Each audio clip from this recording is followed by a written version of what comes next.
I'm Sienna, and I'm 28. I just caught my younger brothers treating my apartment like their personal hotel while emptying my fridge and leaving me to clean up their mess. They actually told someone, "She cleans after, don't worry." But I'm getting ahead of myself. Where are you watching from today? Drop your location in the comments below and hit that like and subscribe button if you've ever felt taken for granted by family. You'll definitely want to stick around for what happened next. Let me take you back to where this all started. I've been working since I was 16, not because my family needed the money, but because I wanted something that was mine. While other kids were hanging out at the mall, I was stocking shelves at the local grocery store, saving every penny like my life depended on it. And you know what? In a way, it did. By the time I graduated college, I had managed to save enough money to feel confident about my future. Most of my friends were drowning in student debt, but I had worked my way through school and graduated debt-free. I know, what a concept, right? Actually paying for things instead of expecting someone else to handle it. When I got offered a position at a marketing firm in New York City with a salary that made my eyes water, I knew this was my chance. The job was everything I had worked toward. Strategic marketing for luxury brands, the kind of position that would set up my entire career. The only catch was relocating across the country to Manhattan within 6 weeks. While my parents worried about me moving so far away, and my brothers acted like I was abandoning the family, I was quietly thrilled. Finally, a chance to build something that was completely mine, in a city where nobody knew me as the responsible older sister, who always had everything together. The apartment hunting process in New York was like a nightmare reality show. Closet-sized spaces for astronomical prices, buildings that looked like they might collapse in a strong wind, and landlords who acted like they were doing you a favor by taking your money. But after 3 weeks of searching, I found it. A beautiful 2-bedroom apartment on the Upper West Side with hardwood floors, enormous windows, and a view that actually included some greenery instead of just brick walls. It was more expensive than anything I had ever imagined paying for housing, but it was perfect. And more importantly, I could afford it. The day I signed the lease, sitting in that realtor's office with my own checkbook, writing my own deposit check, I felt like I had won the lottery. This wasn't my parents' house or a shared college dorm or a cramped apartment with 3 roommates. This was mine. When I called my family to tell them about the apartment, their reactions were exactly what I expected. Mom worried about me living alone in such a big, expensive city. Dad questioned whether I was being financially responsible. My younger brothers, Jake and Mason, barely seemed to register the news beyond asking if they could visit sometime. Little did I know that casual question about visiting would eventually become the source of my biggest regret about moving to New York. The apartment came furnished with custom built-ins and a kitchen that looked like something out of a design magazine. But having furniture and making a place feel like home are 2 completely different things, and I was determined to turn this beautiful space into something that reflected who I was. I spent my first weekend in the city wandering through furniture stores, art galleries, and little boutiques in Soho, slowly collecting pieces that spoke to me. A vintage coffee table that I found at a flea market in Brooklyn. Original artwork from a struggling painter in Greenwich Village who reminded me of myself at 22, hungry and determined to make it in an impossible city. The bookshelf in the living room filled up with novels I had been meaning to read for years but never had time for. The kitchen got stocked with actual cooking supplies instead of just takeout containers. I even bought plants, which was a big step for someone who had killed a cactus in college. Every evening after work, I would come home to this space that was entirely my creation and feel this deep sense of satisfaction. I had built this. I had earned this. Every throw pillow and piece of artwork represented hours of work, careful budgeting, and a vision of the life I wanted to create. The view from my living room window became my daily meditation. I could see a small park across the street where dog walkers gathered every morning and families brought their children to play on weekends. It felt like watching a movie of the life that was happening outside while I built my own story inside. My work life was everything I had hoped it would be. The company specialized in luxury brand marketing, and I was working with clients whose names would make your grandmother jealous. High-end jewelry, exclusive fashion lines, boutique hotels that charged more per night than some people made in a week. It was fast-paced, demanding, and absolutely perfect for someone who had spent years preparing to work harder than everyone else. The commute was exactly what you'd expect in Manhattan, a journey that involved subway trains, crowds of people, and the occasional delay that made you question your life choices. But somehow, even the stressful commute felt like part of the adventure. I was living in New York City, working my dream job, and coming home to an apartment that felt like a sanctuary. For 2 whole years, this was my life. Work hard during the day, come home to my beautiful space in the evening, spend weekends exploring the city, or just enjoying the luxury of having nowhere to be except exactly where I wanted to be. I had dinner parties with co-workers who became friends. I discovered the best coffee shop in my neighborhood and became a regular who got greeted by name. I found a dry cleaner who did excellent work and a grocery store that stayed open late enough for my schedule. It sounds simple when I describe it like that, but for someone who had spent most of her life being responsible for other people's problems and needs, having a space that was entirely my own felt revolutionary. I decorated the second bedroom as a home office/guest room, thinking maybe someday my parents would visit or I might have a friend stay over. The room had a daybed with beautiful pillows and a small desk where I could work on personal projects or just pay bills in peace. Looking back now, I can see that those 2 years were the calm before the storm. I was living in my own little bubble of independence and success, completely unprepared for how quickly that peace could be shattered by family who saw my good fortune as their opportunity. The phone call came on a Tuesday evening in late August. I was making dinner in my kitchen, actually cooking for once instead of ordering takeout, when my mom called with news that would change everything. "Sienna, honey, I have exciting news. Jake and Mason both got accepted to Columbia. They'll be starting classes in September. Columbia University, in New York City, 15 minutes from my apartment." My first reaction was genuine excitement for my brothers. They were both smart kids who had worked hard in school, and getting into Columbia was no small achievement. But my second reaction, the one I tried to push down, was a sinking feeling that my peaceful New York life was about to get complicated. "That's wonderful, Mom. I'm so proud of them." "Well, here's the thing," she continued, and I could hear that tone that meant she was about to ask for something. "The dorms don't open until the week before classes start, but orientation is next week. They'll need somewhere to stay for about 10 days. And there it was. The request I had somehow seen coming the moment she mentioned Columbia. "Of course," I heard myself saying, because what else could I say? "They can stay with me." When Jake and Mason arrived that following Saturday, dragging enormous suitcases and looking both excited and overwhelmed, I felt that familiar mix of love and responsibility that had defined our relationship since they were kids. They were 20 and 21 now, but they still looked like the little boys I used to help with homework. "Sienna, this place is incredible," Mason said, walking around my living room like he was touring a museum. "You really live here all by yourself?" Jake was already examining my bookshelves, pulling out titles and making comments about my taste in literature. "Very sophisticated, sister. Very adult." I showed them around the apartment, gave them fresh towels, and set them up in my guest room with air mattresses I borrowed from my neighbor. The plan was simple. They would stay with me for the week and a half until their dorm opened. I would help them get oriented to the city, and then they would move into campus housing and we would all get back to our normal lives. Those first few days were actually wonderful.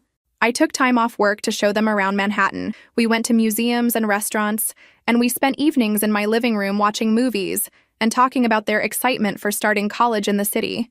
It felt like the kind of family bonding that we had never really had when we were growing up. The night before they were supposed to move into their dorm, we were having pizza on my couch when Jake brought up something that should have been a red flag.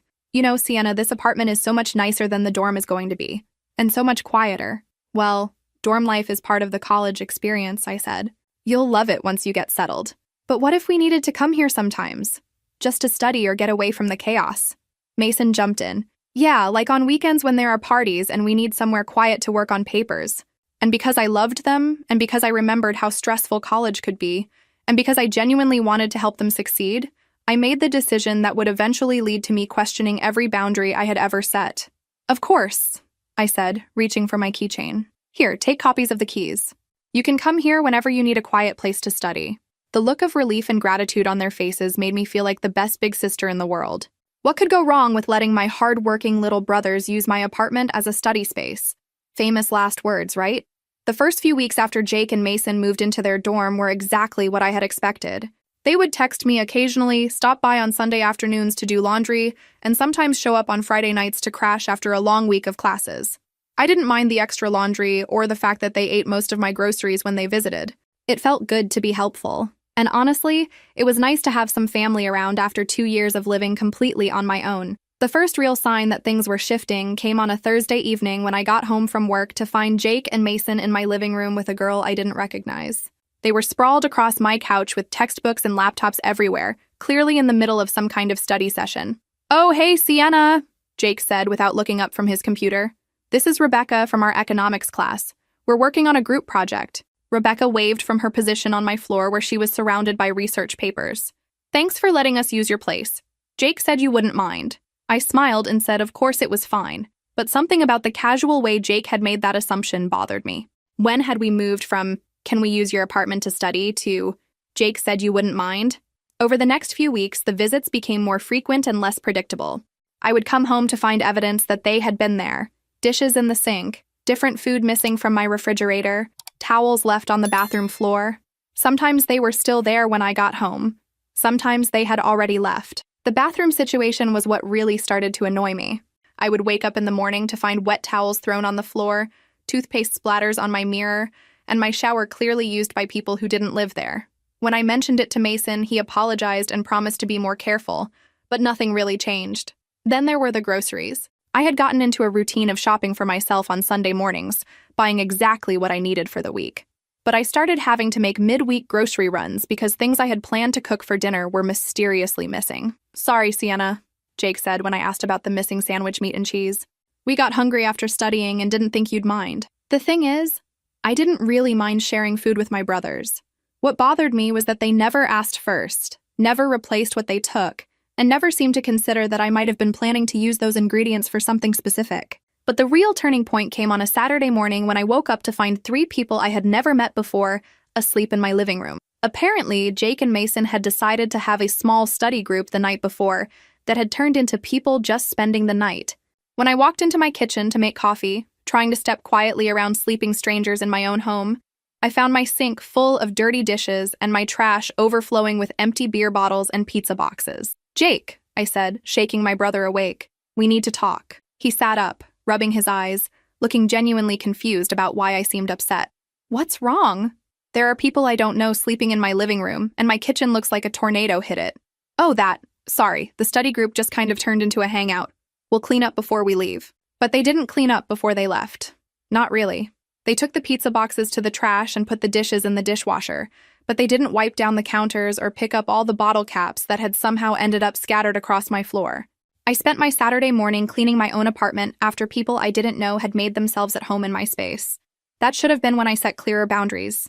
That should have been when I had a serious conversation about the difference between using the apartment to study and treating it like a second dorm room. Instead, I convinced myself that they were just adjusting to college life, that they didn't really understand how their behavior was affecting me, and that things would settle down once they got more comfortable with their campus routine. I was so wrong. By October, my apartment had essentially become an extension of their dorm. Jake and Mason weren't just coming over to study anymore. They were bringing friends, staying overnight without asking, and treating my refrigerator like their personal meal plan. The breaking point almost came on a Wednesday when I got home from a particularly stressful day at work to find a full-blown party happening in my living room. Music playing, people I didn't recognize drinking beer from my cups, and my coffee table covered in what appeared to be the remains of several takeout orders. "Sienna!" Mason called out cheerfully when he saw me standing in my own doorway. "Perfect timing! Come meet everyone!" I looked around my living room at the dozen or so college students who had clearly been there for hours, based on the level of mess and the fact that several of them were already pretty drunk. "Can I talk to you in the kitchen?" I said to Mason, my voice carefully controlled. In the kitchen, which was somehow even messier than the living room, I tried to explain that I couldn't have random parties in my apartment without any notice. "It's not a party," Mason protested. "It's just a few people hanging out after study group. There are 12 people here and half of them are drinking. Okay, maybe it got a little bigger than planned, but everyone will be gone soon and we'll clean up everything. I promise."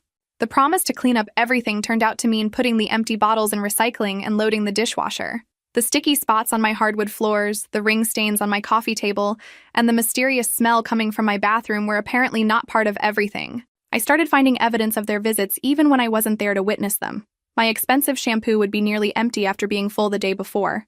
My favorite coffee would be gone. My clean sheets would be wrinkled like someone had been sleeping in my bed. The worst part was how they acted like none of this was a big deal. When I mentioned the missing coffee, Jake would offer to buy me a new container sometime. When I pointed out the bathroom mess, Mason would apologize and say he forgot to clean up after his shower. They treated every complaint like an isolated incident rather than part of a pattern. Meanwhile, their friends started treating my apartment like it was community property too. People would show up when Jake and Mason weren't even there, claiming they had said it was okay to use the place to study. Excuse me, I said to a girl I found doing homework in my living room on a Thursday afternoon. "Are Jake and Mason here?" "No, but they said I could come here to work on my paper since the library is so crowded today." I had become the unwilling proprietor of a private study space for Columbia students. But what really pushed me toward my breaking point was how my own living situation started to deteriorate. I couldn't relax in my own home because I never knew who might be there or what kind of mess I might find. I started staying late at work just to avoid dealing with whatever chaos might be waiting for me. My beautiful, peaceful sanctuary that I had worked so hard to create was turning into a source of constant stress. And my brothers? They seemed completely oblivious to how their behavior was affecting me. When I tried to talk to them about boundaries, they would nod and agree and apologize, but nothing would actually change. "We really appreciate everything you do for us," Jake said, after I complained about finding my shower completely clogged with hair that definitely wasn't mine. "You're the best big sister ever. The best big sister ever." That phrase should have been a compliment, but instead it felt like a trap, because apparently being the best big sister ever meant never setting limits, never complaining too much, and always being available to clean up after other people. I just didn't realize yet how much worse it was going to get.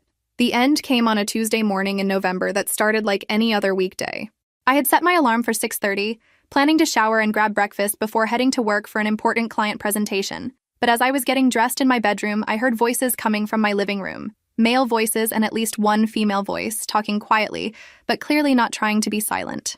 I checked my clock. 7:15 in the morning on a Tuesday. Who was in my apartment at 7:15 on a Tuesday morning? I finished getting dressed and was about to go investigate when I heard Jake's voice clearly through my bedroom wall. He was talking to someone, and what he said made my blood run cold. "Don't worry about the mess. She cleans after. She doesn't mind. She cleans after. She doesn't mind." I stood in my bedroom, listening to my brother tell some girl that I would clean up whatever mess they left because I didn't mind. As if my feelings about cleaning up after them had ever been consulted. As if my preferences mattered less than their convenience. I heard more conversation, something about needing to hurry to get to class, and then the sound of my front door opening and closing. They were leaving without even saying goodbye, without acknowledging that they had spent the night in my apartment while I was sleeping in the next room. When I finally emerged from my bedroom, the scene in my living room was exactly what I expected, and somehow still shocking. Blankets and pillows thrown everywhere, wet towels draped over my furniture, empty food containers scattered across my coffee table. In the kitchen, I found my refrigerator completely empty except for condiments and a half-empty carton of milk. Everything I had bought for the week was gone. My bread, my lunch meat, my leftovers from dinner the night before, even my expensive Greek yogurt that I had been saving for breakfast. But it was the laundry room that finally broke something inside me. There, sitting in a plastic bag next to my washing machine, was a collection of dirty clothes that definitely didn't belong to me. Someone, probably Jake, had brought their dirty laundry for me to wash along with everything else I was apparently expected to handle. I sat down on my couch, surrounded by the evidence of how thoroughly my brothers had taken over my life, and felt something I hadn't felt in years: genuine anger. Not frustration or disappointment or the mild annoyance I had been swallowing for months. Real, clean anger at the assumption that my time, my space, my groceries, and my labor were available for their use without consideration or compensation. "She cleans after. She doesn't mind." The casual dismissal in those words was breathtaking. Months of trying to be understanding, of making excuses for their behavior, of convincing myself that they just needed time to adjust to college life, and this was how they saw me, as someone who existed to clean up their messes. I picked up my phone and typed out a text message: "Don't come here anymore." Then I sent it to both of them. Neither of them responded, which somehow made it even worse. I called in sick to work, something I had never done for anything short of actual illness, and spent the day cleaning my own apartment and thinking about what I was going to do next. Because if there's one thing I had learned from working since I was 16 and building a life completely on my own, it's that you teach people how to treat you. And I had been teaching my brothers that they could treat me like hired help in my own home. That was about to change. What do you think will happen next? Drop your predictions in the comments below while I tell you about the decision that changed everything. You know that feeling when you finally had enough? When something clicks in your brain and you realize you don't have to keep accepting unacceptable behavior just because it's coming from family? That's exactly where I was sitting in my destroyed living room, staring at that bag of dirty laundry they expected me to wash. I had two choices: keep being the doormat big sister who cleaned up everyone else's messes, or do something that would actually solve this problem permanently. And since talking to them had accomplished absolutely nothing, it was time for action. The first thing I did was start researching apartments closer to my office. I had been commuting an hour each way to Manhattan every day, which was exhausting and expensive, but I had stayed in my current place because I loved it. Well, I used to love it. Now it felt contaminated by months of being treated like a hotel with maid service. The apartment search in New York is always brutal. But this time I knew exactly what I was looking for. I wanted something modern, clean, and far enough from Columbia that my brothers couldn't just casually drop by whenever they felt like it. I also wanted something closer to my office, so I could reclaim those 2 hours a day I'd been spending on subway platforms. It took me 3 weeks of weekend apartment hunting, but I found the perfect place. A gorgeous 2-bedroom in Midtown with floor-to-ceiling windows, a doorman, and yes, a jacuzzi in the master bathroom. It was larger than my old place, with better amenities and a second bedroom I could use as a proper home office. It was more expensive than my current place, but my salary had increased twice since I moved to New York, and I could afford it. The best part? It was a 45-minute subway ride from Columbia. Close enough that I wasn't completely cutting off my brothers, but far enough that they couldn't treat it like their personal crash pad. The timing worked out perfectly because Jake and Mason mentioned they were going home for Thanksgiving week to visit our parents. A whole week where they would be out of state and completely distracted by family obligations. I took that entire week off from work and hired professional movers to relocate my entire life while my brothers were 3,000 miles away. The moving process was oddly therapeutic. Packing up all my belongings, seeing my furniture loaded into trucks, watching my beautiful apartment get emptied of everything that made it mine. It felt like shedding skin, leaving behind a version of myself that had been too accommodating for too long. My new apartment was everything I had hoped for. Much larger than my old place, with better light, modern appliances, and that incredible bathroom with the jacuzzi that made me feel like I was living in a luxury hotel. The building had a gym, a rooftop terrace, and most importantly, a doorman who would never let random college students wander around looking for my apartment. But the real stroke of luck came when I was finalizing the lease transfer for my old apartment. The landlord mentioned that his mother-in-law was looking for a place for her daughter, who was a police officer and wanted to live in that neighborhood. A police officer. Perfect. I met Officer Sarah Rodriguez the day before I officially moved out. She was in her early 30s, professional, clean, and thrilled about the apartment. She had been living with her mother while saving money, and this place was exactly what she had been hoping to find. My husband is also in law enforcement, she mentioned while we were reviewing the lease.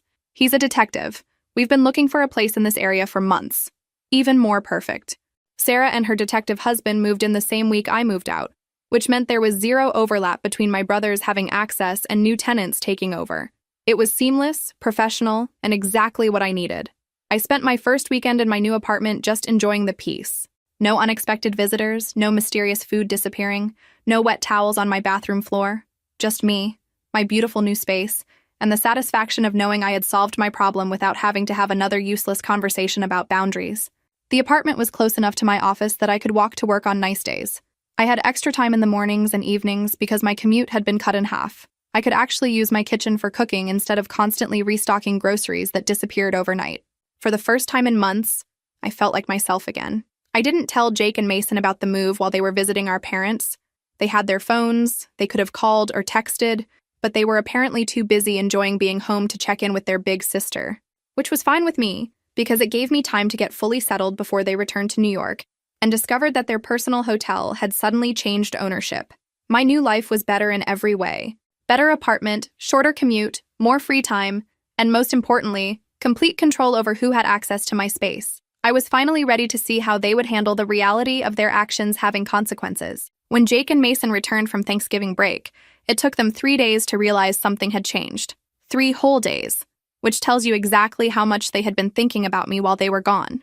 The first sign that they had discovered my old apartment was no longer available came in the form of confused text messages.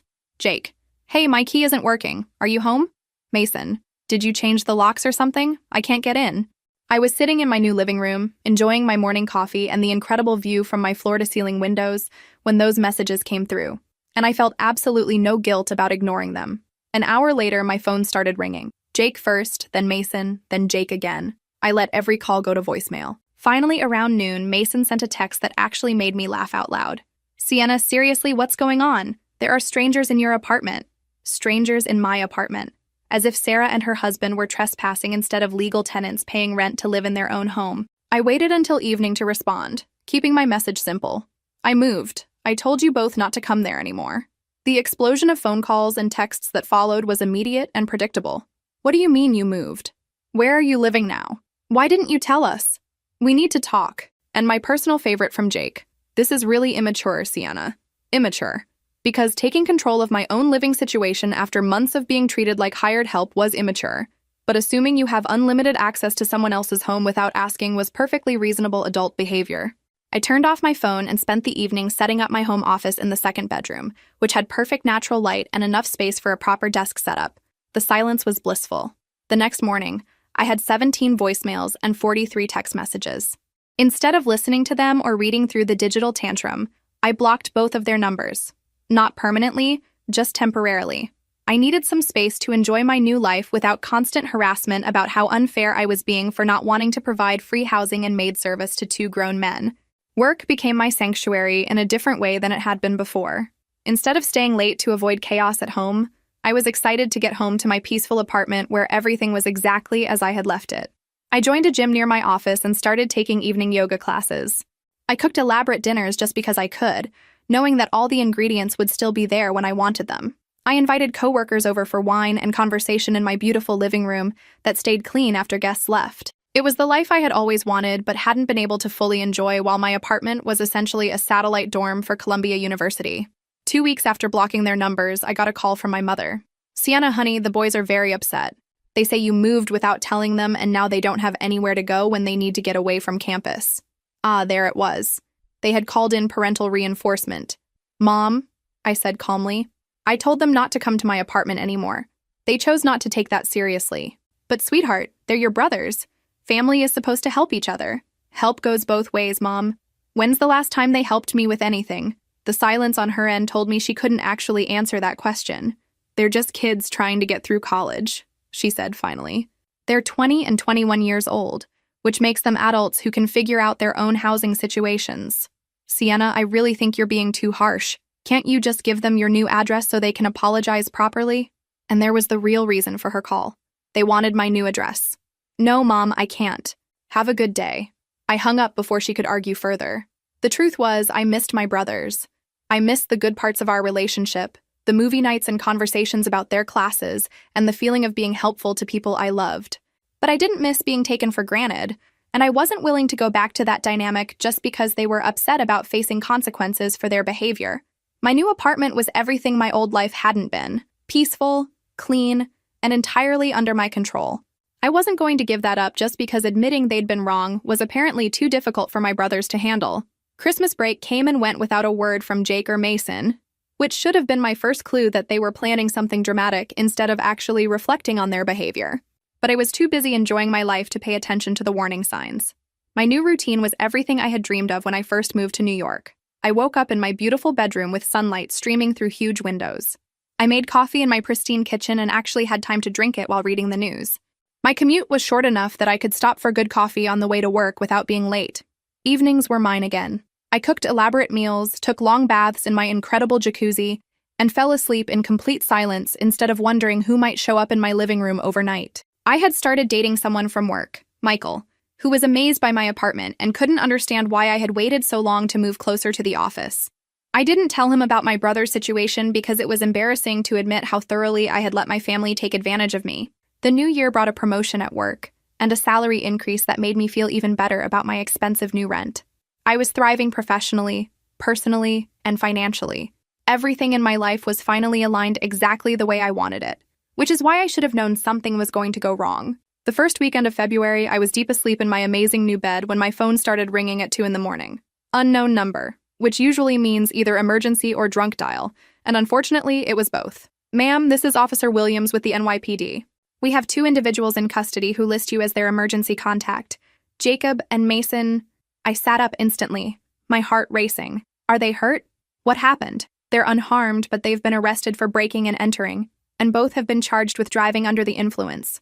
We need you to come down to the station." Breaking and entering. My stomach dropped as I realized exactly what had happened. "Officer, can you tell me the address where this breaking and entering occurred?" He rattled off the address of my old apartment, and I closed my eyes in disbelief. "I'll be there in an hour," I said. I threw on clothes and called an Uber to the police station, my mind racing through what must have happened. They had gone to my old apartment, probably drunk after some college party, tried to use their old keys, and when that didn't work, they had forced their way into an apartment now occupied by 2 police officers. The irony was so perfect, it would have been funny if it weren't my brothers sitting in jail cells. At the police station, Officer Williams explained the situation in detail. Jake and Mason had been seen forcing open the front door of the apartment around 1:30 in the morning. They had been drinking, they had 2 female companions with them, and they were loud enough that other tenants called the police. When we arrived, Officer Williams continued, Officer Rodriguez and her husband were already detaining them at gunpoint. They had entered their home without permission in the middle of the night. Officer Rodriguez is the tenant, I explained. She and her husband moved in when I moved out. My brothers had keys to that apartment when it was mine, but I moved months ago and told them not to go there anymore. So this was a miscommunication? No, I said firmly. This was them ignoring clear boundaries I had set and assuming they could still access my old apartment whenever they wanted to. The paperwork took forever. Jake and Mason had been charged with breaking and entering criminal trespass, and both had failed breathalyzer tests when they were pulled over driving to the apartment. Their 2 friends had been released with warnings after explaining that they didn't know the situation with the apartment. By the time I left the police station, the sun was coming up and I was exhausted. Jake and Mason would spend the night in jail and see a judge in the morning for bail hearings. I could have bailed them out immediately. I had the money, and normally I would have done whatever it took to help my family in an emergency. But this wasn't really an emergency, was it? This was the natural consequence of months of refusing to respect my clearly stated boundaries. So I went home to my beautiful apartment, made coffee in my peaceful kitchen, and went back to bed. They could spend one night in jail thinking about how their actions had consequences. Maybe it would be educational. I showed up at the courthouse the next morning looking like exactly what I was, a successful professional woman who had been dragged into this mess by family members who couldn't take no for an answer. Jake and Mason looked rough. Orange jumpsuits, messy hair, and the kind of exhausted, hungover expression that comes from spending the night in jail after making spectacularly bad decisions. When they saw me walk into the courtroom, the relief on their faces was immediate and obvious. Big Sister was here to fix everything, just like always. Except I wasn't there to fix everything. I was there to make sure they understood exactly how thoroughly they had messed up. The judge was a middle-aged woman who looked like she had seen every possible version of young people making stupid choices. She reviewed their charges with the kind of weary efficiency that suggested this was just another Tuesday morning in Manhattan criminal court. Breaking and entering, criminal trespass, and driving under the influence. She read, "How do you plead?" Their lawyer, a public defender who looked barely older than they were, had clearly advised them to plead guilty to lesser charges in exchange for fines and community service. "Your Honor," I said, standing up from the gallery. "May I address the court?" The judge looked at me with mild curiosity. "Are you their attorney?" "No, Your Honor. I'm their sister and the former tenant of the apartment they broke into. I'd like to provide some context for their actions." "Proceed." I had spent the entire night thinking about what I wanted to say, and now I had the chance to make sure everyone understood exactly what had happened. "Your Honor, I moved out of that apartment 4 months ago and explicitly told both defendants not to return there. I gave them this instruction both verbally and in writing. The apartment is now legally occupied by Officer Sarah Rodriguez and her husband, who are both law enforcement professionals." The judge raised an eyebrow. "They broke into a police officer's home?" "Yes, Your Honor." While intoxicated in the middle of the night with 2 other individuals, I could see Jake and Mason trying to get my attention from the defendant's table, probably wanting me to explain that it was all a misunderstanding, that they didn't know about the new tenants, that they hadn't meant any harm, but I kept talking. I want to be clear that this was not a miscommunication or an honest mistake. I'd explicitly forbidden them from returning to that address months before this incident occurred. The judge's expression had shifted from boredom to interest. "Ms. Thompson, Your Honor." "Ms. Thompson, are you saying that the defendants knowingly violated your clearly stated instructions not to return to this address?" "That's exactly what I'm saying, Your Honor." The plea bargain suddenly became much less favorable. Instead of simple fines and community service, Jake and Mason were looking at real consequences. Significant fines, extended community service, mandatory alcohol counseling, and suspended sentences that would become active jail time if they violated any terms of their probation. When the sentencing was finished, they were released with court dates for check-ins and a list of requirements that would keep them busy for the next year. Outside the courthouse, they finally got their chance to talk to me. "Sienna, what the hell was that?" Jake demanded. "You made it sound like we're criminals." "You are criminals," I said calmly. "You committed crimes. That's literally what criminals do." "We thought it was still your apartment," Mason protested. "No, you hoped it was still my apartment. You knew I had moved, you knew I told you not to go there, and you decided to do it anyway because you've never faced real consequences for ignoring what I tell you. You set us up," Jake accused. "You moved police officers into your old apartment on purpose." The paranoid accusation was so ridiculous I almost laughed. I moved out because you two turned my life into chaos. And I rented the apartment to qualified tenants who could afford the rent and wouldn't treat it like a hotel. The fact that those tenants happen to be police officers is just perfect karma. We need your new address, Mason said. We need somewhere to go when campus gets crazy. And there it was. After everything that had happened, after spending a night in jail for breaking into my former home, they still thought they were entitled to access my new living space. No, I said simply. What do you mean, no? I mean, no, you can't have my new address. No, you can't use my new apartment as your personal escape hatch. No, I'm not going to keep enabling this behavior. Sienna, you're our sister. Yes, and you're my brothers, which means you should treat me with basic respect instead of like hired help. I turned to walk away and then stopped, realizing there was one more thing I needed to say. When you're ready to have a relationship with me that doesn't involve you taking advantage of my generosity, call me. Until then, figure out your own problems like the adults you're supposed to be. Then I got in my Uber and went home to my beautiful, peaceful apartment where no one could find me unless I wanted them to. The months that followed were the quietest my life had been since I moved to New York. No unexpected visitors, no calls demanding I solve other people's problems, no family drama seeping into my peaceful existence. I threw myself into work and discovered that when you're not constantly stressed about what chaos might be waiting for you at home, you can actually focus on building your career. I started taking on bigger clients, leading larger projects, and making the kind of professional connections that had been impossible when I was always distracted by family emergencies. Michael and I became serious enough that he started keeping clothes at my apartment, and I gave him his own key. Having someone in my space by choice, someone who respected my home and contributed to maintaining it instead of destroying it, felt revolutionary. I still can't believe your brothers broke into your old apartment, he said one evening while we were cooking dinner together in my pristine kitchen. That's insane. The insane part is that they still don't understand why I was upset about it, I replied. They think I overreacted. And it was true.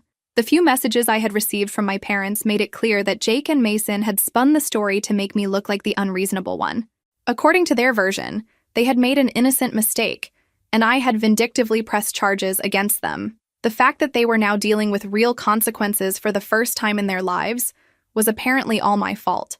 My mother called occasionally, trying to guilt me into reconciling with them. They've learned their lesson, she would say. Can't you just give them another chance? But I had given them chances. Months of chances. I had tried talking to them, setting boundaries, explaining how their behavior affected me, and none of it had worked. The only thing that finally got their attention was facing actual legal consequences for their actions. And even then, they were angry at me instead of taking responsibility for their choices. My father tried a different approach, calling me at work one afternoon to explain that family should stick together through difficult times. Dad, I said, I stuck with them through months of them treating my apartment like their personal hotel. I stuck with them through having my groceries stolen and my space disrespected. I stuck with them until they broke into someone else's home because they refused to accept that I had moved. At what point do I get to expect them to stick with me by treating me with basic respect? He didn't have an answer for that. The truth was, I didn't miss the stress and chaos they had brought into my life. I missed the idea of having close relationships with my brothers, but I didn't miss the reality of what those relationships had become. I was thriving in every way. My work performance had never been better. My relationship with Michael was healthy and balanced. My living situation was exactly what I had always wanted. My finances were in great shape because I wasn't constantly replacing groceries and household items that disappeared overnight. For the first time since moving to New York, I felt like I was living the life I had worked so hard to build instead of just surviving someone else's chaos. Then, on a Saturday morning in late spring, my doorbell rang. I wasn't expecting anyone, and my doorman usually called before sending visitors up. When I looked through the peephole, I saw Jake and Mason standing in my hallway, looking nervous and uncomfortable. Somehow, they had found my address. I considered not answering the door. I could pretend I wasn't home, let them stand there until they gave up and left. But curiosity got the better of me. I wanted to know how they had found me and what they thought they were going to accomplish by showing up unannounced. How did you get my address? I asked through the door without opening it. Sienna, please, we just want to talk, Mason said. We've been trying to reach you for months. How did you get my address? I repeated. Mom hired a private investigator, Jake admitted. We just want to apologize and explain everything. A private investigator. My own mother had hired a private investigator to find my home address so that my brothers could continue their pattern of showing up wherever I lived without permission. The irony was breathtaking. We've been going to counseling, Mason added. We understand now how our behavior affected you. I opened the door but didn't invite them in. They looked different somehow. older, more tired, like the last few months of facing real consequences had aged them. "You understand how your behavior affected me?" I asked. "We were selfish," Jake said immediately. "We treated your apartment like it was ours. We didn't respect your boundaries, and we took advantage of your generosity." The words sounded rehearsed, like they had practiced this conversation. "And?" I prompted. "And we want to make it right," Mason said. "We want to have a relationship with you again." I looked at these two young men who were supposed to be my baby brothers, who I had loved and supported and tried to help, who had responded to my generosity by treating me like hired help. "What kind of relationship?" I asked. "A normal one," Jake said. "Brother and sister who care about each other." "What does that look like exactly?" They exchanged glances, clearly not expecting me to ask for specifics. "We could have dinner sometimes," Mason suggested. "Talk on the phone. You could give us advice about life stuff." "And where would these dinners happen?" "Restaurants," Jake said quickly. "We wouldn't ask to come to your apartment." I almost smiled. They had learned that much at least. "What about when you need somewhere to study or get away from campus?" Another exchanged glance. "We'd figure it out ourselves," Mason said. "And if you need money or help with something, we'd ask, not assume," Jake said. "And we'd accept no as an answer." They were saying all the right words, but I had heard them say the right words before. The difference this time was that they had spent months dealing with actual consequences for their actions, and maybe that had taught them something that my conversations never could. "I need to think about it," I said finally. They nodded, both looking relieved that I hadn't immediately slammed the door. "We miss you," Mason said quietly. "We miss our sister." I missed them too, but I missed the brothers I thought I had, not the ones who had treated me like a doormat. "I'll call you," I said, "if I decide I'm ready to try this again." After they left, I sat in my beautiful, peaceful apartment and tried to figure out whether people really could change, or if I was just setting myself up for another cycle of disappointment. If this story resonated with you, make sure to like and subscribe for more stories about standing up for yourself when family takes you for granted. 3 weeks passed before I called Jake and Mason. 3 weeks of thinking about whether I wanted to risk the peace I had built for the possibility of having real relationships with my brothers. Michael thought I should give them a chance. "People can change when they face real consequences," he said. And it sounds like they've actually faced some consequences for the first time in their lives. My mother was thrilled when I told her I was considering reconciliation. My father said he always knew we would work things out because family was too important to throw away over misunderstandings. Misunderstandings. Right. I decided to meet them for lunch at a restaurant in Midtown, neutral territory where I could leave if the conversation went badly. They were already there when I arrived, sitting at a table near the window, looking nervous and excited. They stood up when they saw me, and for a moment it felt like old times, like the brothers I remembered from before everything went wrong. "You look great," Mason said as we sat down. "The new apartment must agree with you." I had specifically not told them anything about my new living situation, and I wasn't planning to start now. "How have you been?" I asked instead. They told me about school, their classes, their social lives. Jake was doing better academically now that he was spending more time actually studying instead of partying in my apartment. Mason had started dating someone seriously, a girl who kept him grounded and focused. The court-ordered counseling had apparently been helpful. They talked about learning to recognize their patterns of behavior, understanding how their actions affected other people, and taking responsibility for their choices. The counselor helped us understand that we had been treating you like a parent instead of a sister, Jake said. "We expected you to take care of us and clean up our messes, and that wasn't fair. We were acting like teenagers even though we're adults," Mason added. "We never learned how to handle our own problems because we always had you to fall back on." It sounded good. It sounded like real self-awareness and growth. "What happens when you graduate?" I asked. "Where will you live? How will you support yourselves?" "We've been working on that," Jake said. "I have an internship lined up for this summer that could turn into a job offer. Mason is looking at graduate programs that offer assistantships. We're not going to rely on family to support us anymore," Mason said. "We need to build our own lives." The conversation lasted 2 hours, and by the end of it, I was cautiously optimistic. They seemed different, more mature, more self-aware, more respectful of boundaries. "Can we do this again sometime?" Jake asked as we were leaving. "Yes," I said, "but slowly, and with clear expectations about what this relationship will look like." Over the next few months, we slowly rebuilt a connection. Monthly dinners at restaurants, occasional phone calls, text messages about their lives that didn't involve asking for favors. They never asked for my address. They never showed up unannounced. They never requested money or help with problems they could solve themselves. When Mason graduated and got into a graduate program across the country, he called to tell me the news and thank me for teaching him that independence was possible. When Jake landed his first real job and could afford his own apartment, he sent me pictures of his new place and joked about how clean he was going to keep it. 6 months after our first lunch, they asked if they could take me to dinner for my birthday.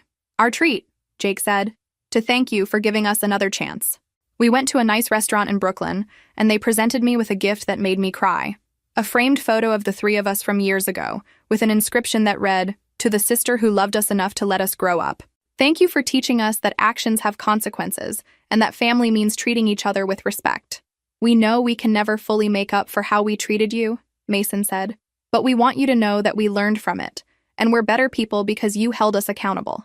"We're proud to be your brothers," Jake added, "and we hope someday we'll be the kind of brothers you can be proud of too." Looking at these two young men who had caused me so much stress and heartache, who had finally learned to take responsibility for their actions and respect other people's boundaries, I felt something I hadn't felt in years: hope for our future relationship. We still see each other regularly, but on terms that work for everyone. They've never seen my apartment, and that's fine with me. Some boundaries are worth maintaining even after forgiveness. They've both built successful, independent lives, and they credit the consequences they faced for teaching them how to be responsible adults. Jake is married now and owns his own home. Mason finished graduate school and has a career he loves. And me? I'm still living my best life in my beautiful apartment with Michael, who I married last year in a small ceremony that my brothers attended as respectful, grateful guests who understand that family means supporting each other, not taking advantage of each other. Sometimes the greatest gift you can give people you love is refusing to enable their worst behaviors. Sometimes teaching people how to treat you requires letting them face the consequences of treating you poorly. My brothers learned that lesson the hard way, but they learned it. And our relationship is stronger now than it ever was when I was trying to solve all their problems for them. Family isn't about what you'll tolerate from each other. It's about how you treat each other when nobody's forcing you to stick around. And now, finally, we treat each other like family should.